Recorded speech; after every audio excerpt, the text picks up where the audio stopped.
The restaurant smells like expensive wine and regret, though I don't know about the regret part yet. I'm sitting at a round table with my closest friends, feeling warm and clever. James sits beside me in his faded blue sweater, the one he's worn every third day for as long as I've known him. "Emma, this place is gorgeous," Melissa says, raising her wine glass. "She's been my best friend since college, back when we thought we'd conquer the world together. To good friends and better wine," I say, clinking glasses with everyone.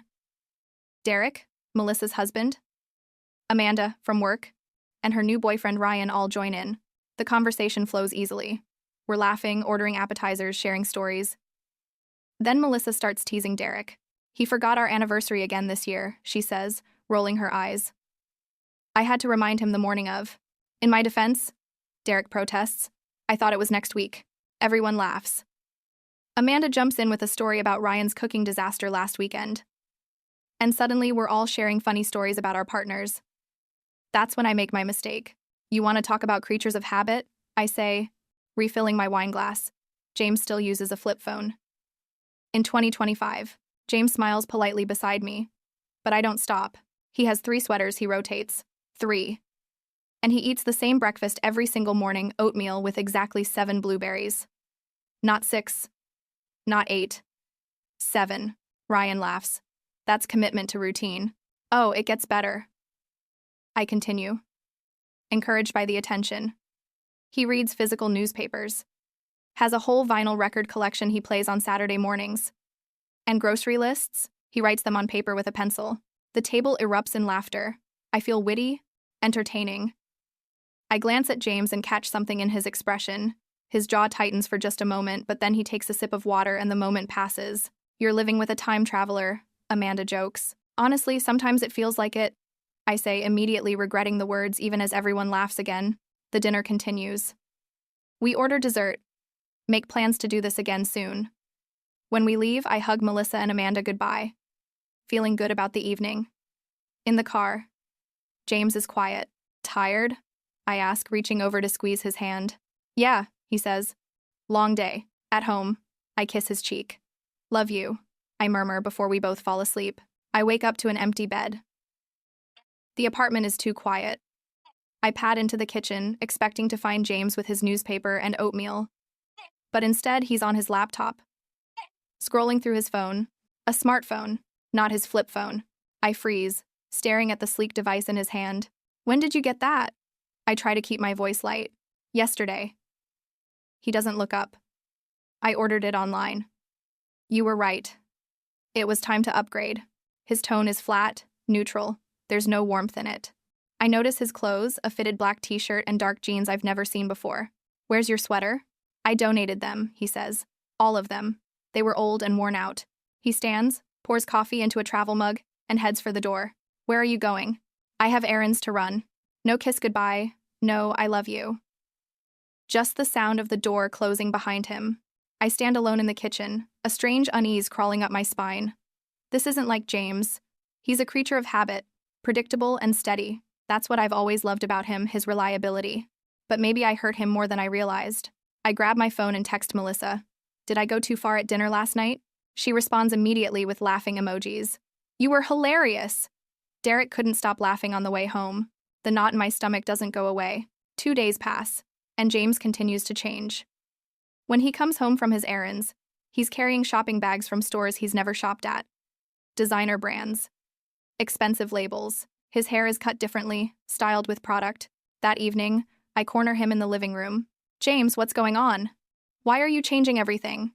He looks at me with an expression I can't read. "I'm improving myself." "Isn't that what you wanted?" The words sting. I force a laugh. "I was just joking at dinner, you know that, right?" "I know." He nods slowly. "But you were right. I was stuck in my ways. Boring.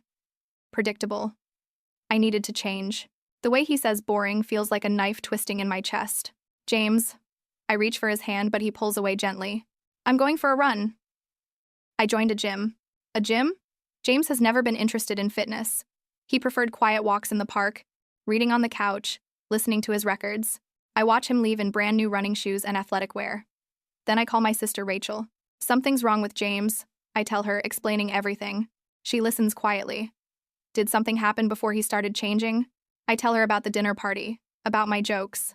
There's a long pause. Emma, she says carefully, you might have hurt him more than you realize. Some people internalize criticism differently.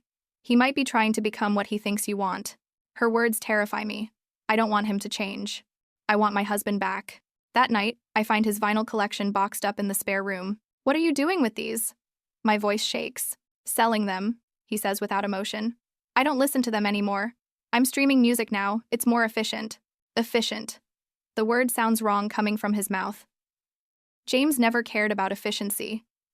He cared about experience, about ritual, about the warmth of analog sound. I want to scream, to shake him, to demand he stop this madness. But I don't. Instead, I cry myself to sleep while he scrolls through his phone beside me, blue light casting shadows on his unfamiliar face. By the fourth day, James is unrecognizable. His entire wardrobe has been replaced. No more oatmeal now, he drinks protein shakes and eats meal-prepped containers ordered online. He's joined social media platforms he once criticized, posting photos of his new life, his new appearance. I scroll through his Instagram, an account created just days ago, and feel sick. The man in these photos looks like James, but he isn't James. Not the James I married. Mrs. Chen, our elderly neighbor, stops me in the hallway. Is James okay? She asks with genuine concern. He used to always chat with me about books and music. Yesterday, he walked right past me on his phone. I make excuses, but her worry mirrors my own. That evening, I try to initiate intimacy, hoping to reconnect. But even in bed, he feels different. Distant. Mechanical. Afterward, he immediately checks his phone. James, please talk to me, I beg.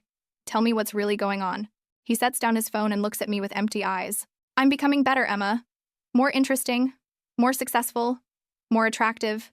Isn't that what matters? No, I whisper. That's not what matters. I love you. The real you. He laughs bitterly, a sound I've never heard from him before.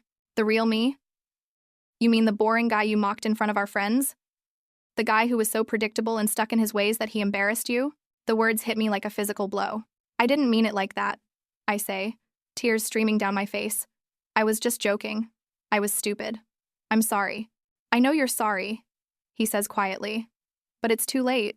I heard how you really feel about me, and I can't unhear it. That night, I scroll through old photos on my phone. James laughing at a terrible joke I made.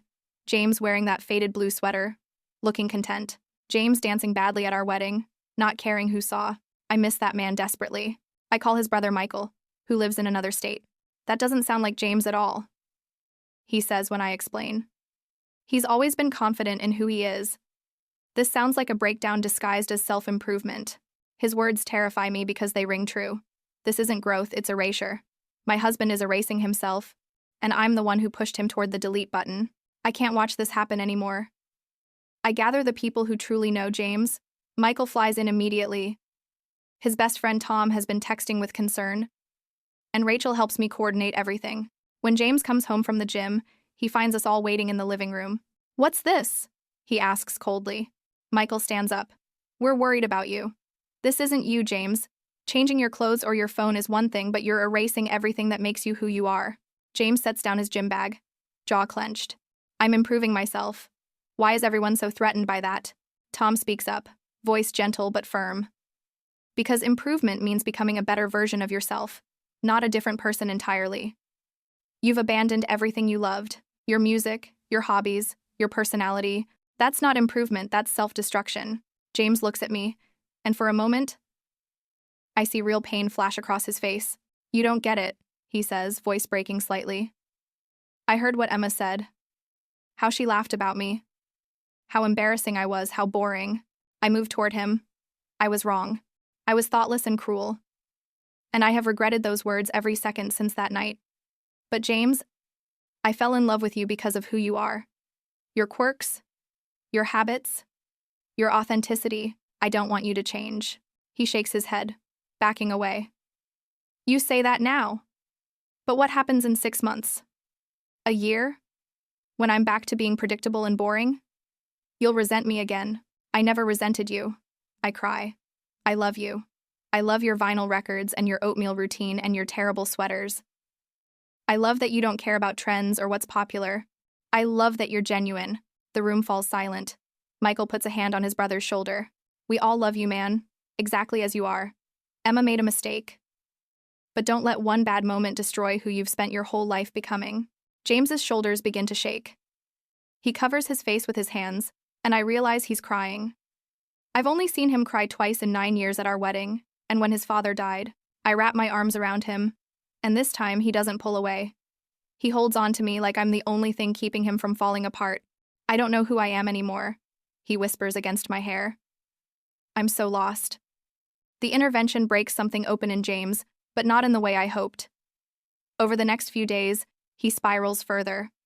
He stops going to the gym, but also stops doing anything else. He calls in sick to work. He doesn't eat.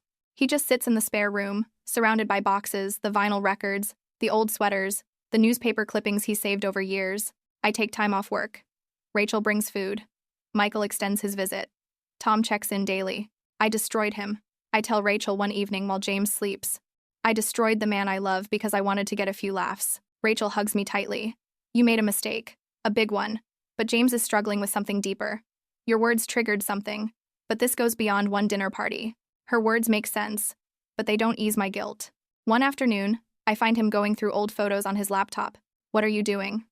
I ask softly, sitting beside him. Trying to remember who I was, he says, before I tried to become someone else. There's a photo of him at 23, wearing a ridiculous vintage t-shirt, holding a record he found at a thrift store, grinning with pure joy. That's who you are, I say, pointing at the photo. That's the man I fell in love with. The man who doesn't care what anyone thinks. The man who loves what he loves unapologetically. He closes the laptop, looking at me with exhausted eyes. What if I can't find him again? What if I've changed too much? Then we'll find him together. I promise. However long it takes. That evening, Tom comes over with pizza and beer. He and James sit on the balcony while I give them space. Through the window, I watch them talk for hours. When Tom leaves, James holds me without saying anything. It's the first real embrace we've shared in over a week. I'm going to see someone, he says finally. A therapist. I think I need help figuring this out. Relief floods through me. I'll come with you, if you want. I'd like that. That night, we throw away all his new clothes. We don't talk about it. We just fill garbage bags with expensive shirts and designer jeans, with protein shake containers and meal prep boxes. We carry them to the dumpster together. When we come back inside, the apartment feels lighter. Not fixed, not healed, but lighter. It's a start. James's first therapy session is individual, but I attend the second one with him. Dr. Patricia Reeves is middle-aged with kind eyes. I felt invisible, James finally says, struggling to put words to his pain, like Emma saw through me instead of seeing me. And if she felt that way, maybe everyone did. Maybe I was fooling myself all these years, thinking it was okay to just be myself. Dr. Reeves nods thoughtfully. And your response was to erase the parts of yourself that you thought were invisible? I guess so, James says. I thought if I changed everything, if I became someone interesting and modern and successful, then I'd finally be seen. She turns to me. Emma, what do you want to say to James? I take a shaky breath. I see you. I've always seen you. And I'm sorry I made you feel invisible. What I said at that dinner party was thoughtless and cruel. I was showing off, trying to be entertaining, and I hurt the person I love most. I don't want you to change. I want you back. The sessions continue weekly. Slowly, James begins to reclaim pieces of himself. He brings one box of vinyl records back into the living room. One Sunday morning, I wake to the sound of jazz playing softly.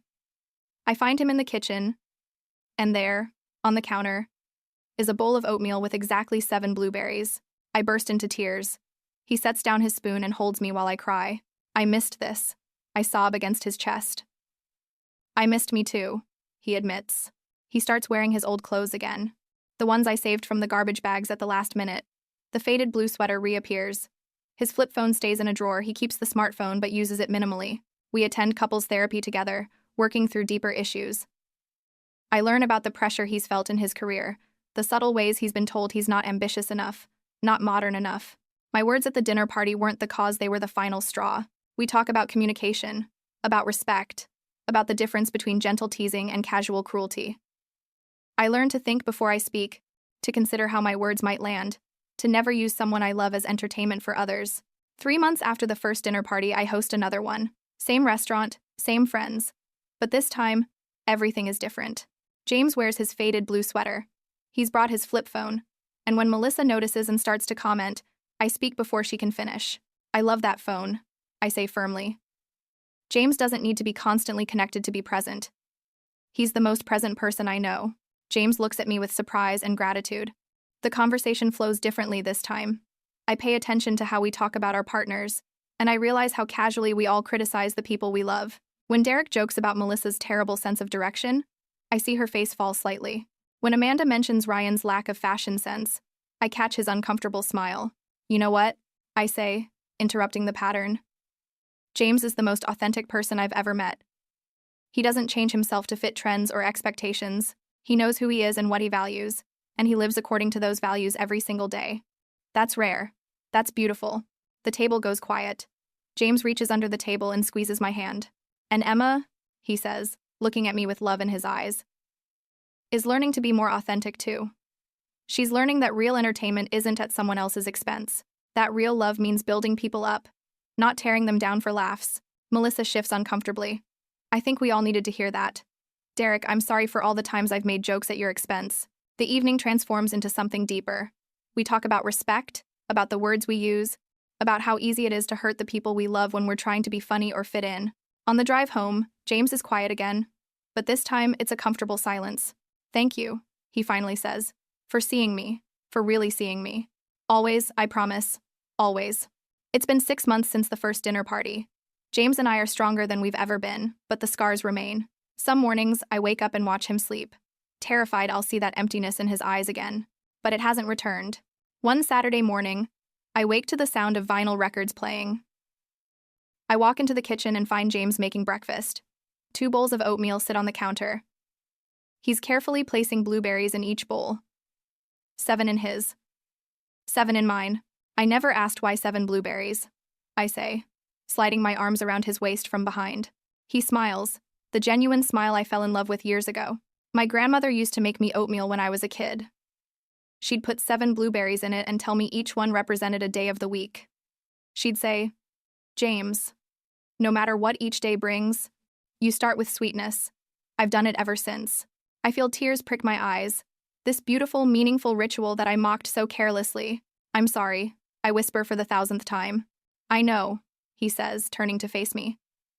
And I've forgiven you. But more importantly, I've forgiven myself for almost losing who I am. We eat breakfast together while the record plays.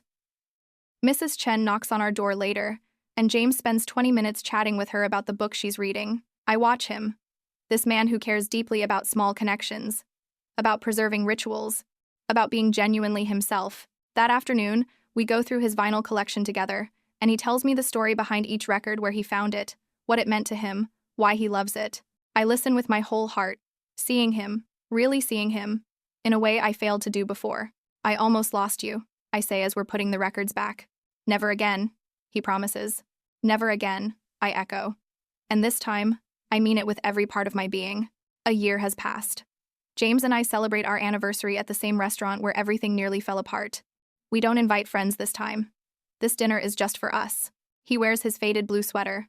I wear the dress I wore on our first date. I love you. I tell him. I love your flip phone and your vinyl records and your oatmeal with 7 blueberries. I love your terrible sweaters and your newspaper habit and the way you care about small, beautiful things. I love that you're unapologetically yourself. He reaches across the table and takes my hand.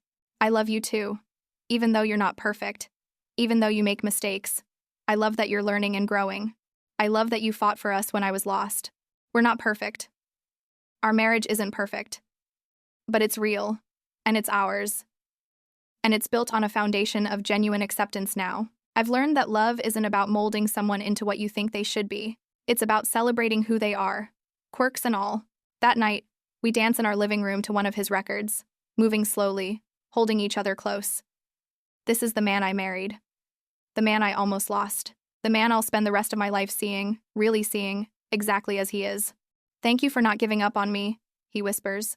Thank you for coming back to yourself, I whisper back. And in that moment, with Jazz playing softly and his arms around me, I know we're going to be okay.